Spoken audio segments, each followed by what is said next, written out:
नमस्कार, मी पंजाब डक। आज आहे 12 जुलै 2025 आणि मी आहे माझ्या मित्राच्या शेतामध्ये आणि त्यांच्या सोयाबीनच्या शेतामध्ये। कंप्लीट 32 दिवस झालेले तर या शेतामध्ये आणि या ठिकाणाहून महाराष्ट्रातल्या शेतकऱ्याला अंदाज देणार आहे। आज आहे 12 जुलै 2025।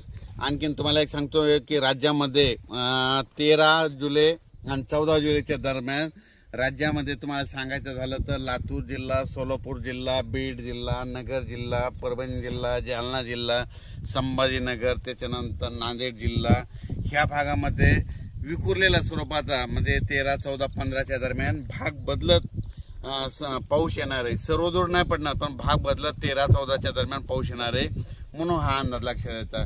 सांगायचं झालं तर राज्यात म्हणजे पूर्व विदर्भामध्ये नागपूर, वर्धा, भंडारा या गोंदिया या पट्ट्यामध्ये आणखीन 2-3 दिवस तिकडल्या भागात पाऊस राहील। पण राज्यात मात्र सर्वदूरचा सध्या तरी पाऊस नाही। पण राज्यात मग तुम्हाला एक सांगू इच्छितो की राज्यामध्ये सध्या तरी विखुरलेल्या स्वरूपाचा भाग बदल जिथं पडला तिथं अर्ध्या तासाचा, 1 तासाचा, 20 मिनिटाचा, 10 मिनिटाचा असा पाऊस पडणार आहे म्हणून हा अंदाज लक्षात येतो। मग राज्यात मोठा पाऊस कधी येणार आहे तर माझी सगळ्याला विनंती आहे, तुम्ही काय करा, आणखीन 4-5 दिवस आहेत, शेतीचे कामे करून घ्या, फवारण्या करायच्या तर करू शकता, खुरपण करू शकता। कारण की राज्यामध्ये 17-18च्या नंतर काय होणार आहे, तामिळनाडू, आंध्र प्रदेश आणि कर्नाटक या भागामध्ये आतापर्यंत 1-1.5 महिना झाला पाऊस नाही। मग आता तिकडे पाऊस सक्रिय होणार आहे म्हणजे ते 17-18 तारखेपासून तिकडे सक्रिय झाल्याच्या नंतर तो पाऊस मध्ये 18, 19, 20च्या दरम्यान मग परत कोणत्या भागात पडणार आहे की ज्या भागामध्ये पाऊस नाही पडला। मग त्याच्यामध्ये तुम्हाला सांगतो की त्याच्यामध्ये लातूर जिल्हा, धाराशिव जिल्हा, सोलापूर जिल्हा, सांगली, नगर, कडाष्टी, पाटोदा या भागामध्ये मग 18 तारखेच्या नंतर म्हणजे 18 जुलैच्या नंतर परत तिकडल्या भागात दक्षिणेकडे पाऊस सक्रिय होणार आहे म्हणून हा अंदाज लक्षात घ्यायचा। म्हणजे सांगायचं झालं तर तुम्हाला सांगू इच्छितो राज्यात मात्र पुन्हा परत 20 तारखेच्या नंतर आणखीन पाऊस वाढतच जाणार आहे। पण 18च्या नंतर काय होणार आहे की जे पट्टा आहे म्हणजे कोणता जे पावसापासून वंचित झालेला आहे, लातूर जिल्हा, बीड जिल्हा, सोलापूर जिल्हा, नगर जिल्ह्याचा काही भाग म्हणजे हे भाग आणि सांगली जतचा काही भाग, पंढरपूर या भागामध्ये तुम्हाला सांगू इच्छितो तुमच्यासाठी खरंच आनंदाची बातमी, 18 जुलैच्या नंतर तुमच्या इकडे पाऊस चांगला सक्रिय होणार आहे।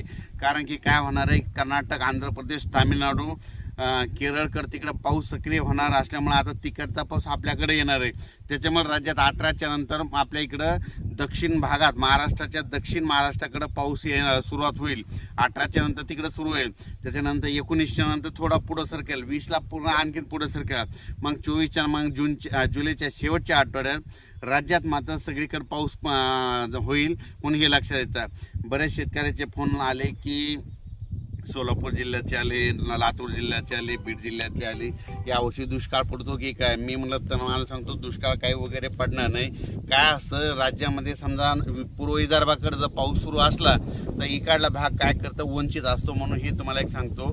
तसंच आता काय झालं की आणखीन समजा आज आहे 12 जुलै आणि 13 जुलैच्या दरम्यान तुम्हाला सांगतो की इकडं जळगाव जिल्हा, इकडं धुळे, नंदुरबार ह्या पट्ट्यामध्ये आणखीन 1-2 दिवस 12-13च्या दरम्यान तिकडल्या भागामध्ये तुरळक ठिकाणी भाग बदलत तिकडे पाऊस पडणार आहे म्हणून हे लक्षात द्यायचं। पण परत आणखीन एक सांगतो की राज्यातल्या मराठवाड्यातल्या शेतकऱ्यासाठी आनंदाची बातमी, काल जायकवाडी धरण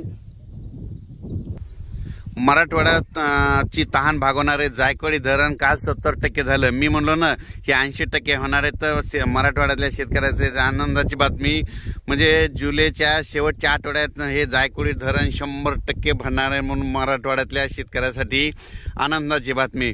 पण राज्यात मात्र जे जिल्हे तुम्हाला सांगतो की पूर्व विदर्भ, पश्चिम विदर्भ आता तिकडला पाऊस म्हणजे काही रिसोड काही असा भाग आहे तिथं पेरण्यात सुद्धा पाऊस जास्त झाल्यामुळे त्यांना वापसा नाही तर पेरण्या राहिले तर त्यांना सांगू इच्छितो ह्या 2-4 दिवसामध्ये ऊन पडणार आहे, सूर्यदर्शन होणार, तितक्यामध्ये तुम्ही काय करा तुमच्या पेरण्या करून घ्या।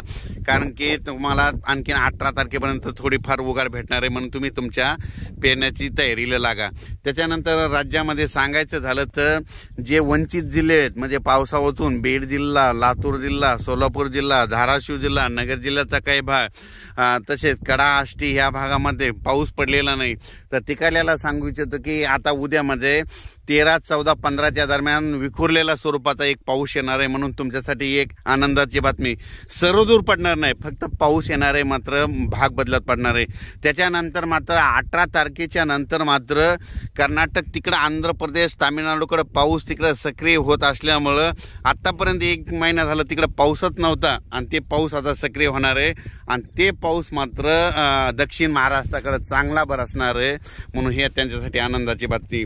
ही मी हे जे अंदाज दिलेला आहे, आमच्या गावचे आपले मित्र सोबत राहणारे, त्यांची ही सोयाबीन आहे. अचानक 34 दिवस झाले, तिला फुलं देखील लागलेले आणि या सोयाबीनच्या शेतामधून आम्ही हे अंदाज दिलेला आहे. आणि पाहू शकता हे आमच्या इकडलं पिकं कसे भरभराटीला आलेत आणि पाहू शकता ही कापसं देखील कसे आहेत.